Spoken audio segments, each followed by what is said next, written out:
Chapitre 2, verset 3 de la première épître de Jean. Si nous gardons ces commandements, par là nous savons que nous l'avons connu. Celui qui dit « je l'ai connu » et qui ne garde pas ses commandements est un menteur, et la vérité n'est point en lui. Mais celui qui garde sa parole, l'amour de Dieu est véritablement parfait en lui. Par là, nous savons que nous sommes en lui.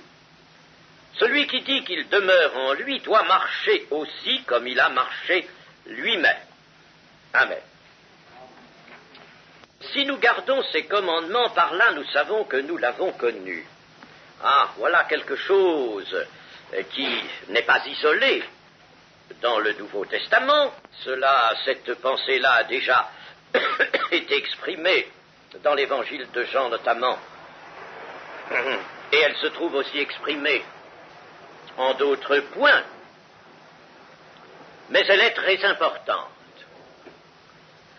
Nous avons trop souvent, nous-mêmes, l'habitude de considérer que nous sommes chrétiens et que nous sommes dans le Seigneur, que nous connaissons le Seigneur, que nous sommes en communion par les émotions qui nous atteignent à certains moments, dans des réunions ou dans des moments de prière. Nous nous basons sur, en somme, l'apparition de certains moments d'émotion, d'exaltation peut-être, n'est-ce pas? Ou alors, si dans la réunion, il y a eu un certain mouvement, un certain bruit même, n'est-ce pas? Nous allons dire quel bon culte, l'Esprit était là, n'est-ce pas? Et, chers amis, nous ne tenons aucun compte pour cela de la parole. Ça, chers amis, il faut bien le dire, c'est le grand risque d'erreur. De prendre l'émotion ou l'exaltation pour la communion. De prendre en quelque sorte l'ombre pour la réalité. C'est un grand danger. C'est pourquoi nous avons tant besoin de revenir à ces textes précis. C'est, je le répète, l'apôtre qui a eu vocation à connaître l'amour de Dieu, et tout est dans l'amour. Tout de l'Évangile est dans l'amour. Tout de la vie chrétienne est dans l'amour. L'amour de Dieu, agapé. C'est précisément cet apôtre, donc, qui peut nous traduire la pensée de Christ concernant la position du chrétien. Si nous gardons nos commandements, Jean a écrit cette épître d'une manière générale pour fortifier, pour encourager, pour faire apparaître la joie, une joie telle que la sienne. Mais, bien sûr, il va le faire selon la vérité.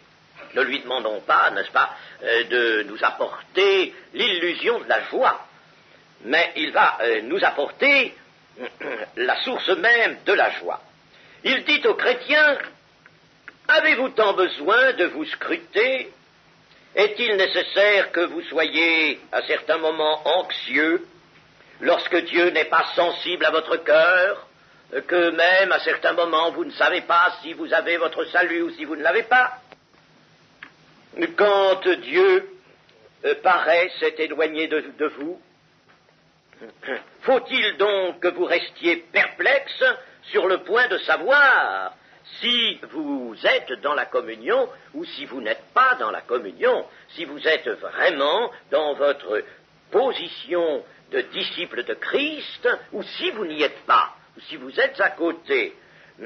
Allez-vous vous baser sur quelques émotions, sur quelques signes extérieurs ou signes passagers en vous, n'est-ce pas? Peut-être un certain enthousiasme qui va vous occuper pendant un moment, n'est-ce pas? Pour savoir si vous êtes vraiment le disciple accompli, le disciple que Jésus qui plaît à Dieu.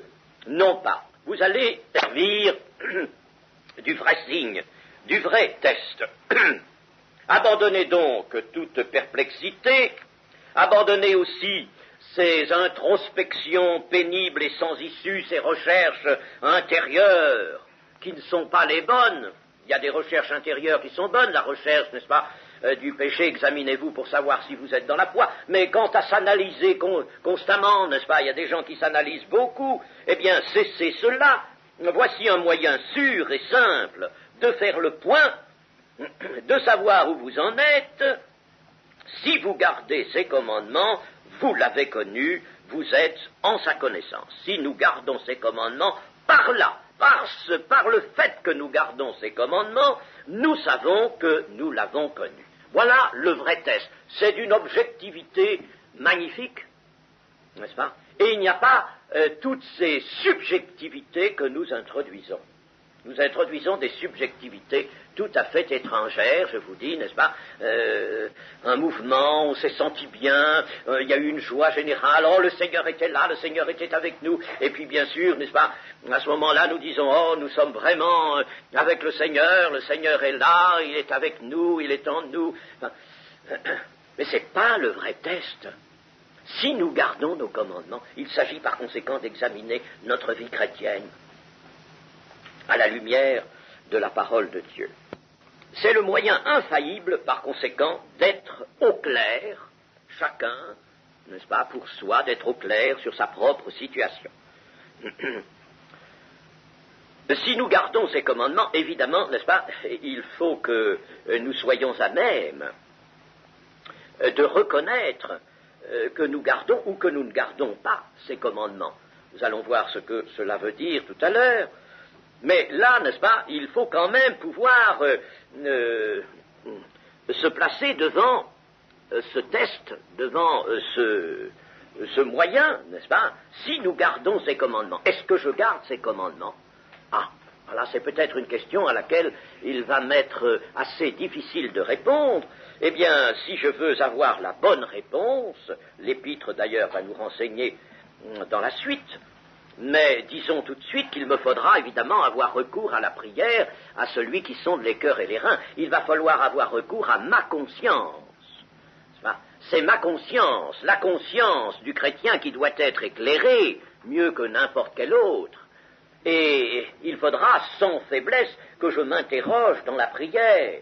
Si je ne le fais pas, je ne saurai pas si je garde les commandements, je pourrai m'illusionner moi-même, et par conséquent, je ne saurai pas si je suis dans la communion ou si je n'y suis pas. C'est par ce moyen-là, n'est-ce pas, nous voudrions souvent, n'est-ce pas, que les choses nous soient dites sans aucun effort de foi. Je ne parle pas d'un effort de l'homme, mais d'un effort de foi. Nous sommes paresseux à mettre notre foi en mouvement, à l'œuvre, et pourtant c'est elle. Et nous voudrions que les choses nous soient apportées toutes prêtes de l'extérieur. Nous voudrions bien que l'Esprit nous dise, mais oui, tu es enfant de Dieu, mais ça va très bien, tu es enfant de Dieu. Nous allons voir que l'Esprit peut dire cela. L'Esprit va le dire, mais l'Esprit ne va le dire qu'en rapport avec cela, l'observation des commandements. C'est dans le cas où les commandements sont véritablement observés dans une vie que l'Esprit va pouvoir attester que nous sommes enfants de Dieu. Tout ça, c'est lié. Nous ne l'avons pas connu. Quelle est cette connaissance de Jésus-Christ ou cette connaissance de Dieu? C'est une connaissance qui s'empare de l'être tout entier. Les facultés de l'esprit, telles que l'intelligence courante, la mémoire, ont peu de place dans cette connaissance-là. Il s'agit d'une connaissance qui a gagné l'être entier. C'est pourquoi, dans le grec, c'est au temps parfait, et le temps parfait est un passé, mais qui implique un présent. Il s'agit, n'est-ce pas, d'une connaissance qui a gagné l'être entier, c'est-à-dire l'esprit, l'âme et le corps. N'oublions jamais cela, l'esprit, l'âme et le corps. Le chrétien ne reste pas limité à une connaissance intellectuelle, à un savoir, à une information qu'il aurait conservée dans sa mémoire. Il y a là une connaissance intime, c'est-à-dire une relation intime avec Jésus-Christ et avec Dieu le Père, qui sont tous deux esprits avec un grand T. Donc c'est une expérience du cœur. qui s'étend à l'être entier. C'est bien pourquoi dans l'Ancien Testament, n'est-ce pas, et vous voyez l'unité de l'Écriture, il était recommandé d'aimer Dieu de tout son cœur l'esprit, de toute son âme, l'âme, de toute sa pensée, de toute sa force, l'être entier était là-dedans. Aimer Dieu de tout son cœur, de toute sa pensée, de toute son âme, de toute sa force, c'était l'aimer avec tout ce qui peut s'employer dans l'être humain. Donc, c'est une expérience du cœur qui fait pénétrer le chrétien au centre du mystère de Christ. Cela, je l'ai déjà dit, mais je le répète, tellement important, ce mystère de Christ dont l'Écriture nous parle, le chrétien pénètre donc au centre de ce mystère en ressentant l'amour dont il a été l'objet de la part de Dieu. Il vit et il réalise ce qu'est Jésus-Christ et ce que Dieu est. Son être est entré dans un engagement profond, dans les profondeurs de Dieu, comme le dit l'apôtre Paul. Ainsi, n'est-ce pas, connaître, ce n'est pas donc posséder un savoir acquis par une longue étude, ce n'est pas davantage une mystique, une dévotion mystique et émotive. Connaître Dieu, connaître Jésus-Christ, c'est vivre avec lui et par lui dans une union intime et mystérieuse. Ce que Jésus a déclaré lui-même dans l'Évangile selon Jean, au chapitre 14 et versets 20 et 21. En ce jour-là, vous connaîtrez que je suis en mon Père, que vous êtes en moi et que je suis en vous. Celui qui a mes commandements et qui les garde, c'est celui qui m'aime, et celui qui m'aime sera aimé de mon Père. Je l'aimerai et je me ferai connaître à lui. Voyez-vous, ça c'est central, ça, dans l'Écriture. Les amis, moi je suis désolé, voyez-vous, n'est-ce pas, que l'on s'intéresse énormément à ce qui est périphérique dans la vie chrétienne. Et ce qui est le centre, le cœur, n'est-ce pas, on le néglige. On va beaucoup s'occuper des dons, en parler beaucoup des dons du Saint-Esprit. Mais les dons du Saint-Esprit sont des voies, des moyens. Ça, c'est la réalité qui doit se présenter, qui doit s'être installée à l'intérieur de notre être, n'est-ce pas? C'est tout différent. Ça, c'est la réalité. Ça, c'est le résultat acquis. Tandis que les dons spirituels seront des voies. Et c'est pourquoi, dans son chapitre 13 de 1 Corinthiens, l'apôtre Paul nous dira, mais moi, je vais vous indiquer une voie par excellence. Et que parle-t-il? Quelle est cette voie? De quoi parle-t-il? De l'amour, n'est-ce pas? Et il nous dit, vous pourriez avoir tous les dons spirituels, même le don de foi. Un don de foi extraordinaire, à déplacer des montagnes. Si je n'ai pas l'amour, je ne suis rien du tout.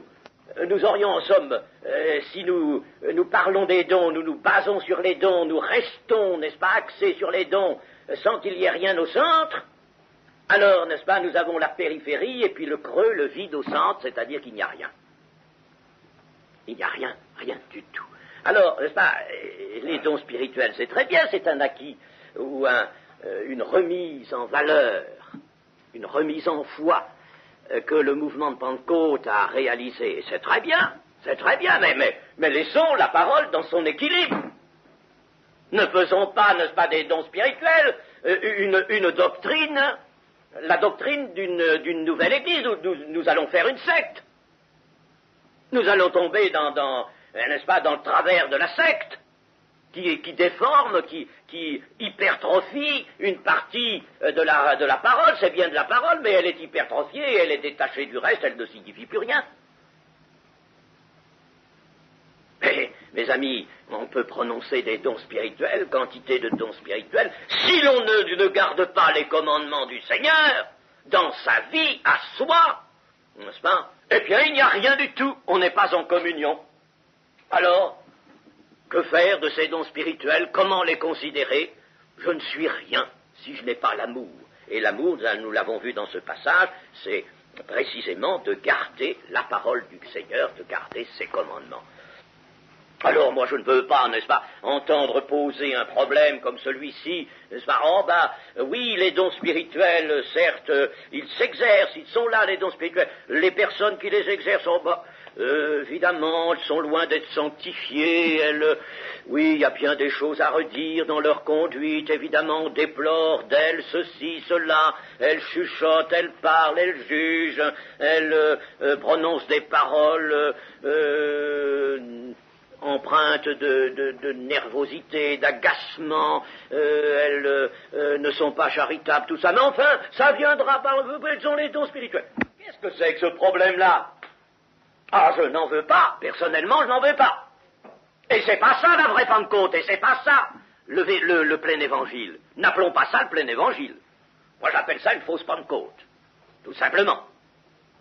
Les dons spirituels viendront comme des voies, ce sont des voies, des moyens par lesquels Dieu va édifier l'Église, par lesquels Dieu va permettre peut-être aux chrétiens, lui aussi, de s'édifier lui-même, par lesquels il va parler à d'autres, dans le rassemblement chrétien. Mais ce sont des voies, ce sont des moyens.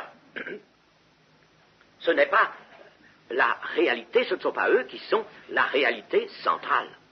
La réalité centrale, c'est la communion avec le Seigneur. Et Jésus n'a jamais enseigné autre chose que ça, et cette communion est elle-même dépendante de l'observation des commandements du Seigneur. Nous allons préciser ces choses, mais, n'est-ce pas, mettons bien tout au point. Vous savez, si nous n'acceptons pas de réformer en nous, n'est-ce pas, toute mauvaise habitude de considérer les choses, toute doctrine plus ou moins faussée par certaines habitudes acquises, n'est-ce pas, voyez-vous, ou par certaines déficiences dans notre connaissance, eh bien, nous ferons un travail très mauvais, nous nuisons à nous-mêmes et nous déplaisons au Seigneur. Le centre, c'est cela, garder les commandements. Croyez-vous que Jean n'ait pas été un homme charismatique? Ce mot finit par un peu m'agacer, je vous dirais. Bon, mais enfin, mais oui, parce qu'on parle de foi charismatique, de chrétien charismatique. Alors moi, je vais bientôt dire de chrétien périphérique, n'est-ce pas? C'est vrai. Mais enfin, puisque ce mot vient de charismata, les dons spirituels, enfin, qui est bien dans l'Écriture, oui, mais je vais vous dire, croyez-vous que Jean n'ait pas été, lui, le charismatique par excellence? Ne croyez-vous pas qu'il ait eu les dons les plus éminents? Je vais vous dire qu'il a eu le don le plus éminent qui soit jamais dans l'Église. Il a été gardé par le Seigneur Jésus, n'est-ce pas, un temps très long, si je veux qu'il reste jusqu'à ce que je vienne. Il a eu la vision du Christ glorifié, et le Christ glorifié l'a conduit dans une révélation qui est l'Apocalypse. Apocalypse veut dire révélation. Il a vu toutes ces choses, il a même entendu des choses qu'il n'a pas eu le droit de transcrire. Les tonnerres, ça, ne le dis pas. Vous savez, n'est-ce pas, les dons, il les a connus, lui, Jean, n'est-ce pas? Voyez-vous, c'était un homme de l'amour, un disciple de l'amour, et précisément, Jésus en a fait le plus comblé en matière de révélation, de dons, n'est-ce pas?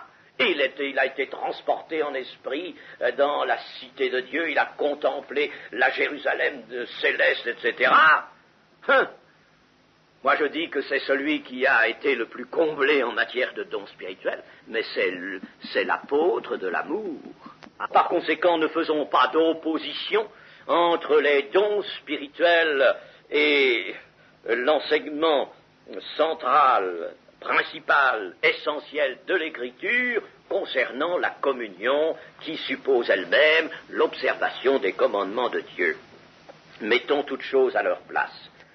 Garder ces commandements en tant que fruit, bien entendu, de la foi, en tant qu'œuvre de la foi. Je dis cela parce que certains ont un peu laissé planer un reproche à l'adresse de cet épître ou de son auteur.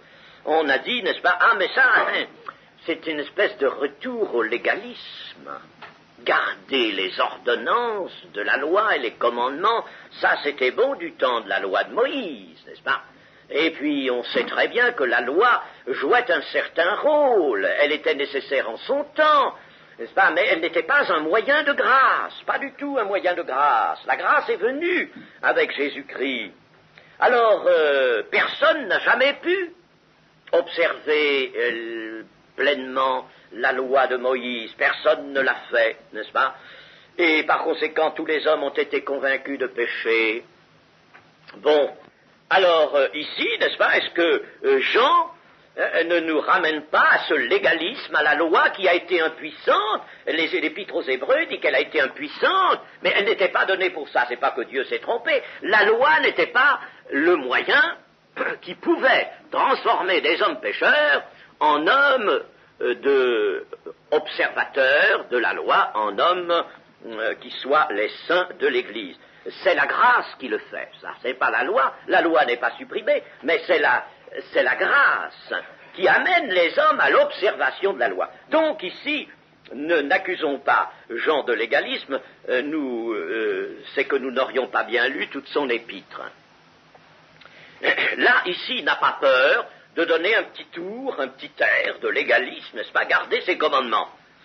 Bon, mais bien entendu, il sous-entend que cette observation des commandements, garder veut dire observer, cette observation sera le fruit de la foi, les œuvres de la foi, j'y reviendrai dans un instant.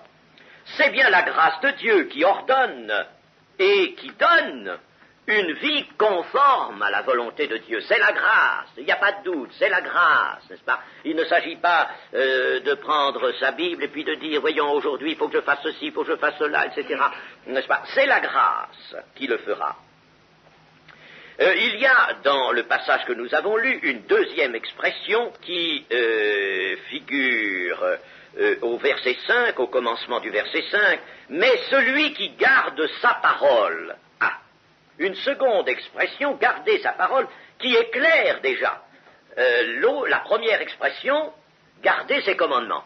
Ce n'est plus garder ses commandements, c'est garder sa parole. Les commandements dont il s'agit sont donc l'ensemble de la parole de Christ. L'ensemble de la parole de Christ, reçue dans le cœur par l'Esprit, connue dans son esprit et vécue par la foi. Il s'agit de cela, il n'y a là donc aucun légalisme. La pensée de Jean progresse donc déjà dans ce verset 5, celui qui garde sa parole, et c'est une expression que Jésus a employée lui-même. Au verset 4, celui qui dit « je l'ai connu et qui ne garde pas ses commandements » est un menteur et la vérité n'est point en lui. Là, il semble qu'il y ait tout simplement la négation, n'est-ce pas, du verset 3. Le verset 3 est en forme affirmative, le verset 4 est en forme négative, mais sur le même objet.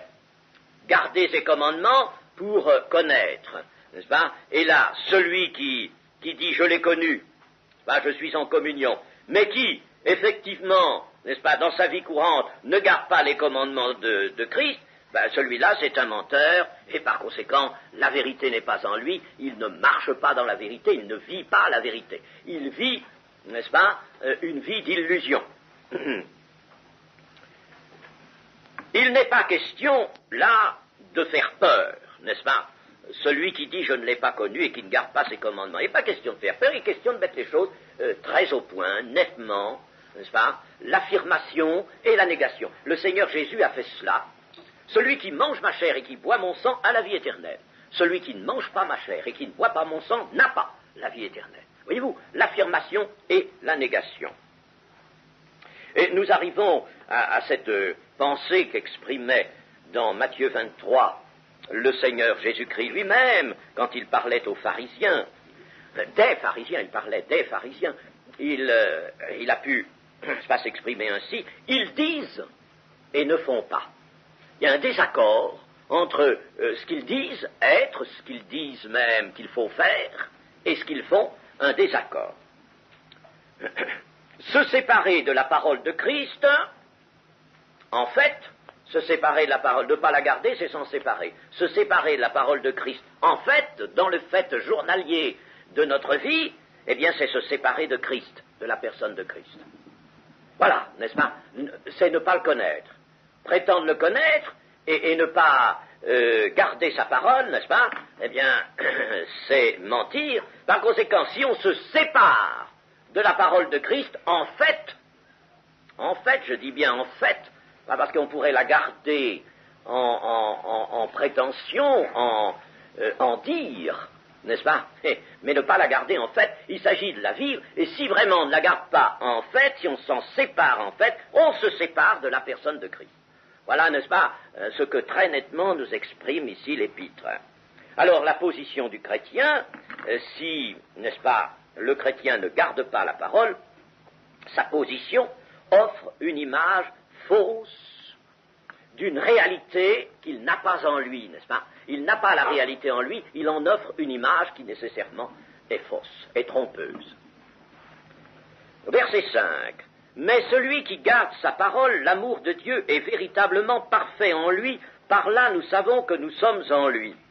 C'est toujours dans la même pensée, notez, mais l'apôtre progresse, l'apôtre veut éclairer. Il a commencé par une énonciation très simple.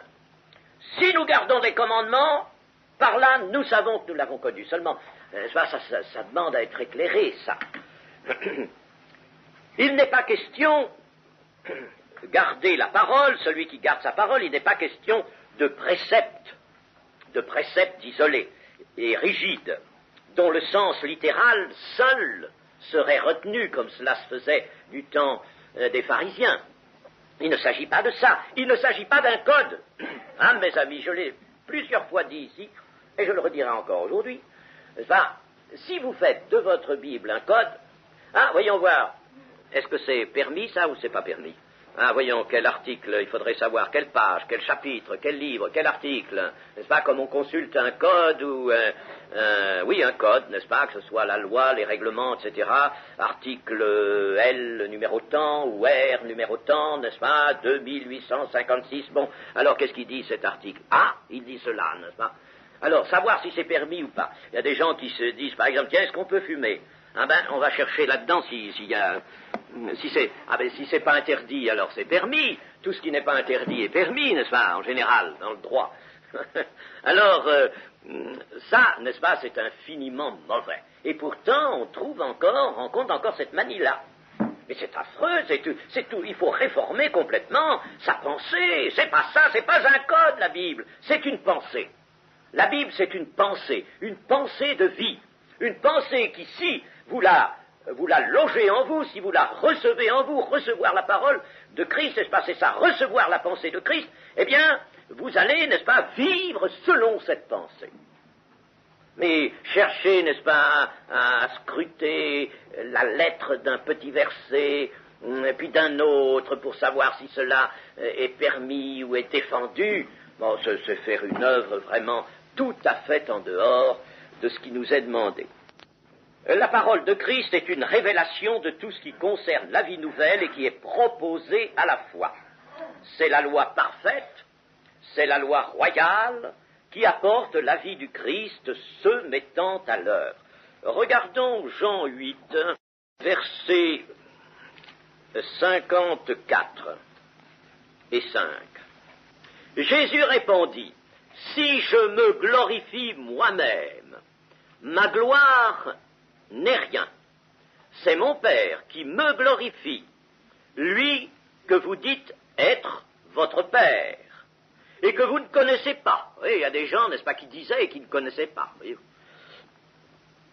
Pour moi, je le connais. Ça veut dire, n'est-ce pas, je suis en relation intime. Je le connais, et si je disais que je ne le connais pas, je serais semblable à vous, un menteur. Mais je le connais et je garde sa parole. Christ nous dit, je garde sa parole.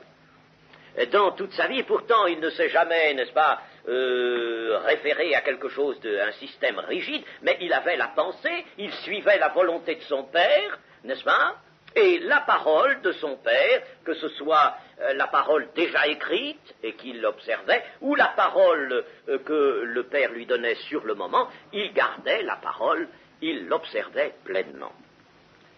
Voilà ce qui nous est demandé. Et alors il nous est dit que celui qui garde sa parole, l'amour de Dieu est véritablement parfait en lui.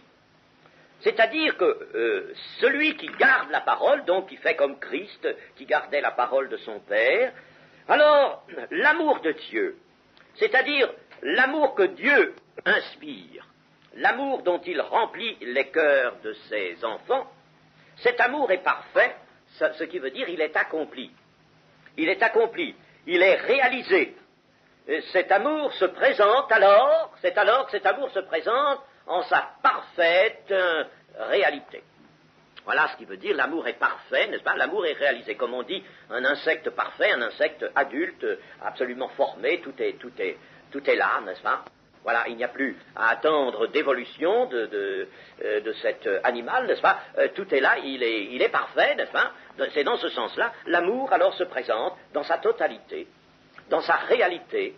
Hein? C'est ça qui est magnifique. Si l'on garde sa parole. Alors, par là, nous savons, par cela, par le fait que nous gardons sa parole et que l'amour de Dieu est parfait en nous, par là, nous savons que nous sommes en lui, n'est-ce pas? C'est par là, donc, que nous savons que nous sommes dans la communion, dans un lien réel, que nous sommes alors protégés, portés, gardés par lui, et cela, nous allons le voir, effectivement. Nous allons voir que nous sommes gardés par lui et protégés de toute manière.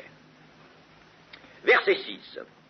Celui qui dit qu'il demeure en lui doit marcher aussi comme il a marché lui-même. Ah, là, ça paraît simple, mais ça demande tout de même une certaine réflexion. Celui qui dit qu'il demeure en Christ doit marcher aussi comme Christ a marché lui-même. Mais l'idée que nous avons tout de suite en lisant ce verset, c'est de marcher en imitation de Jésus-Christ, imitation dont nous allons prendre le modèle dans la marche, c'est-à-dire dans la vie de Jésus alors qu'il était physiquement présent sur la terre. Ah, nous avons cette idée-là. Je vais consulter tous les évangiles, voir ce que Jésus a fait, n'est-ce pas? Et puis je vais essayer de faire la même chose, n'est-ce pas? Ce serait déjà, ce n'est pas mal, mais ce n'est pas l'idée qui est là. Ce n'est pas l'idée. Il y a, certes, Christ représente un certain passé. L'Évangile nous rapporte un passé. Mais un passé qui a engendré une puissance, l'Évangile est une puissance de Dieu pour quiconque croit, n'est-ce pas? Une puissance qui s'étend sur les siècles. L'Évangile, n'est-ce pas, nous parle d'un passé, oui, de faits passés, qui ont engendré un Christ aujourd'hui glorifié, lequel a été mis à mort, lequel est vivant au siècle des siècles, lequel a été donné comme tête à l'Église, lequel est donné aussi pour faire son habitation, demeurer dans la personne de chacun de ses disciples, en esprit, n'est-ce pas, et de vivre à pied d'œuvre dans son esprit. Alors, marcher comme il a marché lui-même, n'est-ce pas, malgré que nous trouvions là un passé, ça veut nous dire aussi vivre, n'est-ce pas, comme Christ entend nous faire vivre. Jean, vous voyez, insiste beaucoup sur le rapprochement du dire et du faire. Celui qui dit, celui qui prétend être chrétien, celui qui se présente comme tel, ou simplement celui qui laisse penser aux autres qu'il est chrétien, parce qu'il est dans une assemblée chrétienne, parce qu'il parle de l'Évangile volontiers, n'est-ce pas? Voyez-vous? Eh bien, celui-là, il a le dire, mais il faudrait qu'il ait aussi la réalité chrétienne, n'est-ce pas? Dire et faire, ça fait deux choses, ils disent et ne font pas, mais là, n'est-ce pas, l'apôtre nous dit, celui qui a le dire, eh bien, il faut qu'il ait le faire aussi, il faut qu'il ait la réalité. Autrement, c'est un mensonge pour les autres, n'est-ce pas, et une séduction pour lui-même. Il arrive que des hommes puissent se séduire eux-mêmes, se disant ou se croyant chrétiens, et ça, chers amis, ça se trouve en je ne sais combien d'exemplaires dans la vie catholique, comme on l'appelle, n'est-ce pas, dans le catholicisme. Ça fait des gens qui s'appliquent toutes sortes de passages des épîtres, des Écritures, n'est-ce pas, et puis qui... je voyais ça il y a quelque temps dans un journal, n'est-ce pas, un homme assez éminent qui parlait, qui est un grand catholique, alors il parlait, nous avons la vie, nous avons ceci, nous avons cela, et puis il est fourré tout le temps à l'opéra, au théâtre, il est dans toutes les rencontres mondaines, n'est-ce pas, il a même d'autres choses que je ne dis pas, n'est-ce pas, ici, bon, et puis... Il dit, nous sommes catholiques, n'est-ce pas, chrétiens, nous avons la vie, nous avons... Hein, vous vous rendez compte, n'est-ce pas? Comme tout cela sonne faux. Nous aurions beau affirmer être sur le chemin du salut, n'est-ce pas, et vous savez que le chemin c'est Christ. Nous aurions beau affirmer être sur le chemin du salut, si nous ne le suivions pas, ce serait porter en soi-même une illusion. Et nous retrouvons ici un principe bien connu de l'Écriture, la foi est inséparable des œuvres. Ah, la foi est inséparable des œuvres. La démonstration de Jacques n'est pas quelque chose qui lui est particulier à lui, cet apôtre Jacques, hein, ça se trouve dans toute l'Écriture. Le principe est la foi est inséparable des œuvres, n'est-ce pas? Tout comme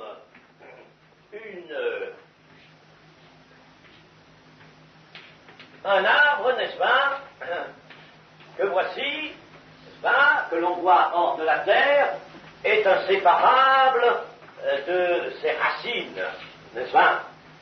Et si on voyait un arbre comme ça, avec des belles feuilles, n'est-ce pas, eh bien, et que, en grattant la terre, on ne trouve rien en dessous, mais comment ça se fait? C'est pas possible, ça. C'est absolument impossible, n'est-ce pas? Il viendrait peut-être d'être à couper quelque part et d'être planté là.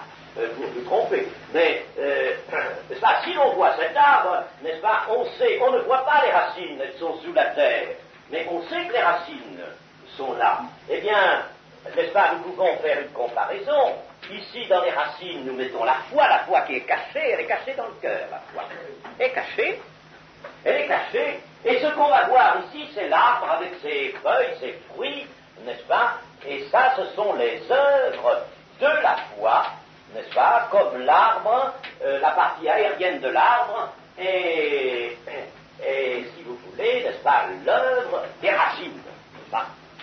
Alors, voilà, n'est-ce pas, ce rapport ça c'est un principe absolument immuable dans les Écritures, il n'y a pas à en discuter, n'est-ce pas, c'est l'unité de la foi et des œuvres, ça ne forme qu'un.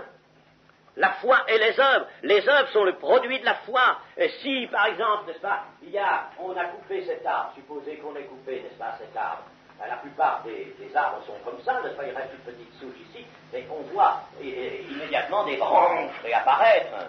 Sur le bord des routes, souvent, n'est-ce pas, on a coupé des platanes, là, eh bien, on voit au bout de quelque temps, n'est-ce pas, une touffe, n'est-ce pas, réapparaître à chaque souche, n'est-ce pas? Parce que les racines sont là et les racines ont besoin de s'exprimer en partie aérienne. La foi, c'est comme ça. Alors, Jacques dit, tu me dis que tu as la foi, toi? C'est-à-dire, tu me dis que tu as des racines, que je vois rien par-dessus. Alors, montre-moi la foi sans les œuvres. Moi, je ne sais pas ce que c'est que ça. J'ai jamais eu ça. La foi sans les œuvres, ça n'existe pas. Et n'est-ce pas, il a pleinement raison, n'est-ce pas, pleinement raison. Alors, nous retrouvons ce principe, la foi inséparable des œuvres. Toute vraie foi, nécessairement, va se frayer un passage pour se manifester extérieurement par des œuvres. Alors, c'est là que nous aurons une marche pareille à celle du Christ. Le Christ avait la foi, ça s'appelle souvent fidélité, on traduit par fidélité, pistis ou pistos, on traduit par fidélité, n'est-ce pas? Mais il y a la foi de Dieu, la foi de Christ, ou la fidélité, si vous voulez, ça se rejoint. foi et fidélité, ça se tient très étroitement. Alors, cette foi ou cette fidélité de Dieu à la volonté de son Père, ça se traduisait par les œuvres. Ben, c'est ce qu'il disait. Il disait, moi, je fais les œuvres que mon Père me dit. Ça, vous ne le voyez pas. Vous ne voyez pas ma relation intime avec Dieu, avec mon Père. Vous ne la voyez pas. Mais ce que vous pouvez faire, ce que vous pouvez voir, ce sont mes œuvres. Alors croyez au moins à cause de ces œuvres. Si vous ne croyez pas que je suis en relation avec mon Père, parce que ça, vous ne le voyez pas, mais croyez les œuvres. Autrement dit, n'est-ce pas, Jésus disait, vous voyez un arbre, mes œuvres, vous voyez un arbre, croyez qu'il y a des racines. C'est pas pour cet arbre. Vous devez croire qu'il y a des racines. Voilà la démonstration que Jésus faisait. L'union, en somme, ou l'unité de la foi et des œuvres, n'est-ce pas, c'est l'unité de la pensée intérieure et du faire, n'est-ce pas, et de l'action extérieure. C'est l'union de Dieu et de l'humanité en Jésus-Christ. Je viens vous le démontrer, c'est l'union de Dieu, n'est-ce pas, et de l'humanité en Jésus-Christ. Hein? Jésus-Christ était extérieurement un homme comme les autres, de même apparence que les autres, que ses contemporains, mais, n'est-ce pas, il y avait cette union entre lui et le Père étant moi et je suis dans le Père, n'est-ce pas? Bon, il y avait cette union, et cette union se manifestait, n'est-ce pas? Croire en Christ, donc, c'est vivre en Christ. Christ est venu sur la terre pour accomplir la rédemption, c'est vrai, mais maintenant, quand tout est accompli, il y a une page qui se tourne, là, il y a un changement, le tout est accompli. Ah bon, c'est fini, ça c'est fait, mais ça va projeter sur l'avenir toute une puissance, toute une réalité spirituelle, mais alors à ce moment-là, Christ est venu pour être vécu lui-même. Christ maintenant, Christ glorifié, Christ donné à l'Église, c'est un Christ qui veut être vécu par ses disciples. Voilà ce qui est central, n'est-ce pas? Alors, si vous avez ça, parlez-moi de dons spirituels, je me réjouirai avec vous, n'est-ce pas? Mais quand on me parle de dons spirituels, et que je vois qu'il y a vraiment des déficiences terribles du côté de l'amour, du côté de la mise en pratique de la parole de Christ, ben moi ça me délabre, moi je suis triste. Je suis triste. Je ne vous parle pas souvent des dons spirituels, j'en ai parlé l'année dernière, les enseigner, parce qu'on les enseigne beaucoup, mais ce qui manque, c'est précisément ce que nous étudions maintenant, et c'est donc, n'est-ce pas, là qu'il faut maintenant faire porter notre effort. Nous allons maintenant donner quelques petites précisions sur ce verset 6. Celui qui dit qu'il demeure en lui doit marcher aussi comme il a marché lui-même. Alors nous disons, n'est-ce pas, marcher comme il a marché lui-même, c'est vivre en Christ, c'est laisser vivre Christ, n'est-ce pas, vraiment, n'est-ce pas, Christ esprit, c'est lui qui devient la personne qui est en nous, n'est-ce pas, et qui s'exprime dans nos actes. Mais apportons quelques précisions, puisqu'il s'agit essentiellement de quelque chose d'ordre pratique. Marcher comme il a marché lui-même, cela consiste à s'emparer des pensées de bien, des mobiles qui étaient intérieurs, qui étaient les mobiles intérieurs de Christ, qui sont toujours ces mobiles, bien sûr, pour en faire les mobiles de nos actes, de nos paroles, de nos choix, de nos acceptations d'une chose ou de nos refus. Si, n'est-ce pas, je me trouve, la vie va faire affluer devant nous un tas de circonstances, petites ou grandes. C'est pourquoi le Seigneur nous a dit, soyez fidèles dans les petites choses, vous le serez dans les grandes. Ça, c'est vrai. On ne peut pas dire autrement. Dès qu'on commence à être infidèle dans les petites choses, on ne pourra pas l'être dans les grandes. Les circonstances sont diverses. Elles arrivent devant nous, circonstances de la vie. Et elles nous sollicitent. Elles nous demandent une réponse. Il faut que nous répondions aux circonstances. Nous ne pouvons pas leur échapper. Nous ne pouvons pas dire, oh, moi je ne prends pas position, oh, moi je m'en vais, oh non, moi je fais rien, oh. Non, alors, qu'est-ce que tu vas faire dans ton foyer, dans ton ménage, dans ton travail, tout ça? Quelqu'un va venir dans ton bureau et puis te dire, dites, je voudrais que vous fassiez ceci.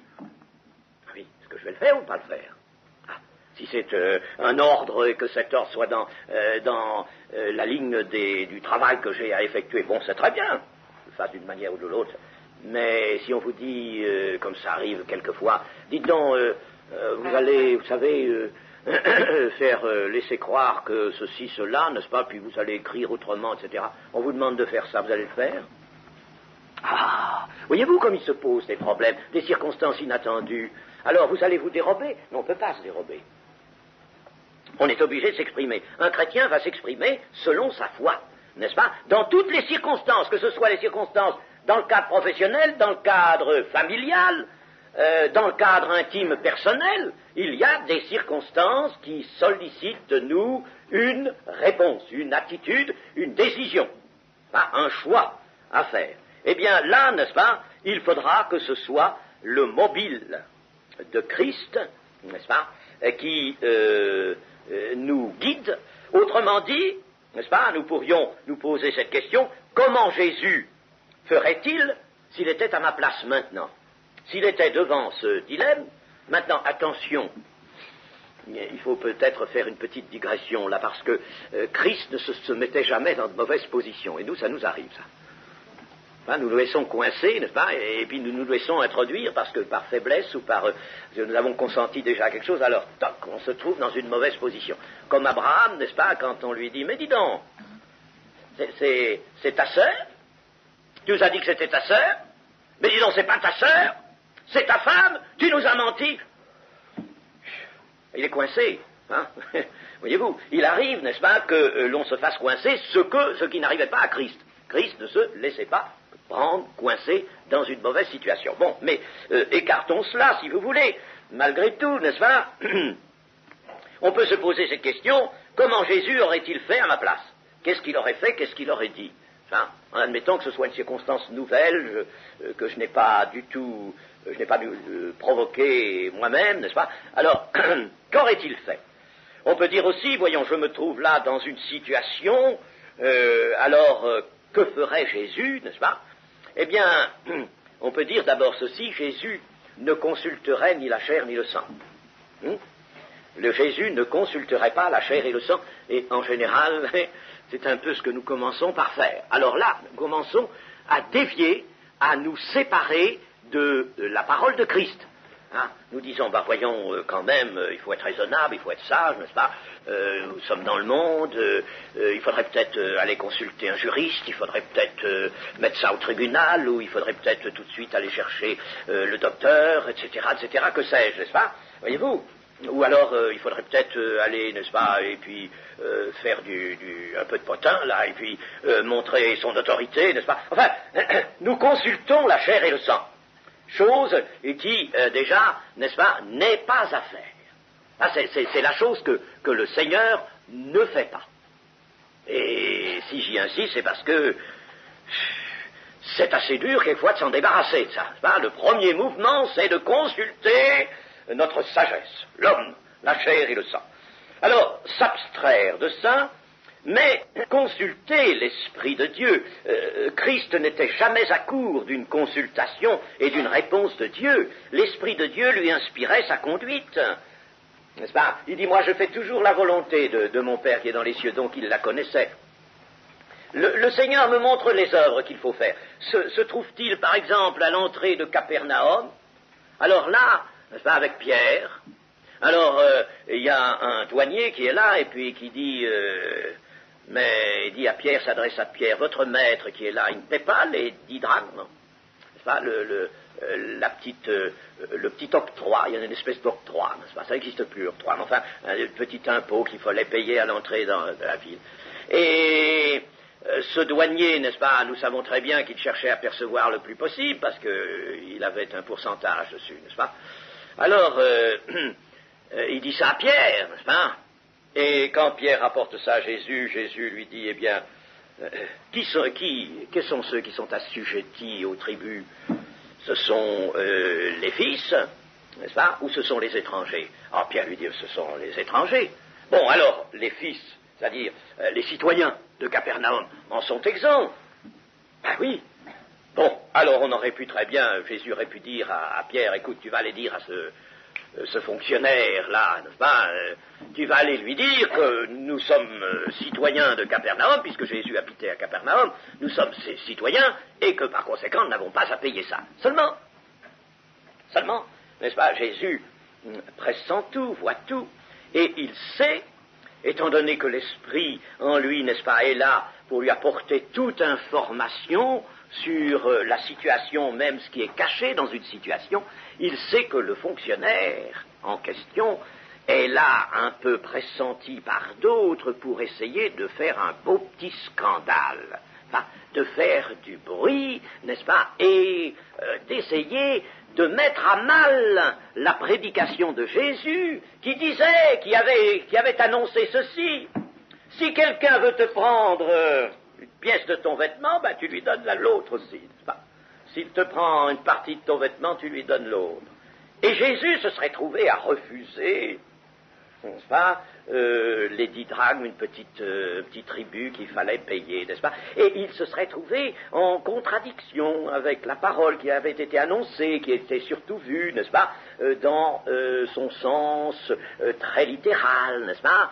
Si quelqu'un te demande une chose, bah, tu la lui donnes, et puis voilà, tu ne résistes pas, n'est-ce pas? Si quelqu'un veut emprunter de toi, tu te laisses faire. Bah. Alors, ça n'allait pas. Et le Seigneur Jésus qui réalise tout ça, n'est-ce pas? Voyez-vous, dit à Pierre, enfin, je le dis, ça n'est pas dans l'Évangile, mais c'est implicite, n'est-ce pas? Tu as de l'argent dans ta poche? Non, j'en ai pas. Moi non plus. On n'a pas d'argent, on ne peut pas payer, n'est-ce pas, ça? Bon, eh bien, cependant, n'est-ce pas, il faut leur donner ces 10 drachmes, n'est-ce pas? Il faut les leur donner pour éviter un scandale, pour le témoignage. C'est important. Les témoignages, c'est important. Bon, eh bien, on n'a rien, mais Dieu a des ressources. Alors, va, vite, cours au lac, là-bas, à la mer de Galilée. Jette ta ligne, hein, et puis le premier poisson que tu prendras, tu lui ouvres la bouche, et tu vas trouver un stataire, juste ce qu'il faut pour toi et pour moi. Hein.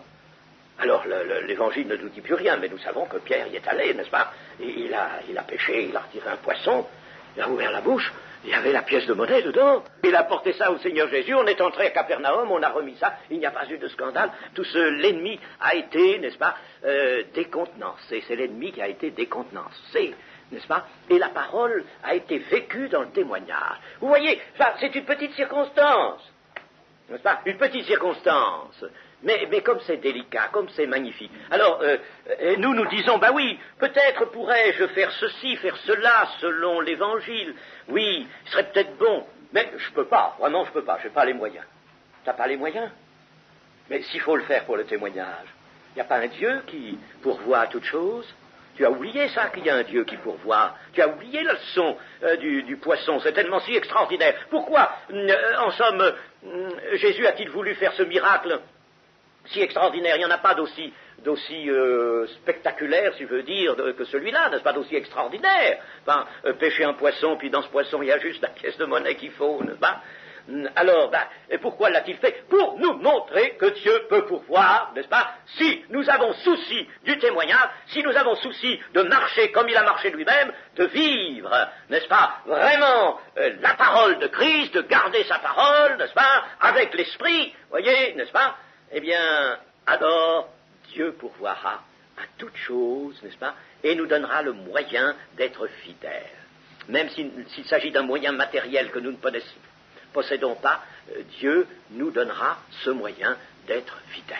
Et je connais, n'est-ce pas, des gens qui sont venus à la foi et qui ont voulu régler une situation antérieure à leur conversion qui était compromise, ils avaient un tas de dettes un peu partout, n'est-ce pas?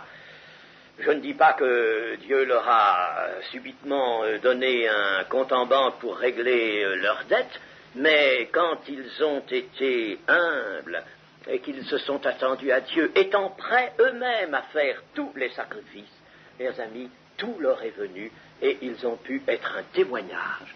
Ils ont réglé leur situation magnifiquement en peu de temps, n'est-ce pas? Dieu avait pourvu, hein, pour que sa parole soit vraiment accomplie. Ça, Dieu y tient par-dessus tout. Il y tient au-dessus de tout. Alors, chers amis, c'est ça n'est-ce pas, que nous devons mettre dans notre cœur avant tout.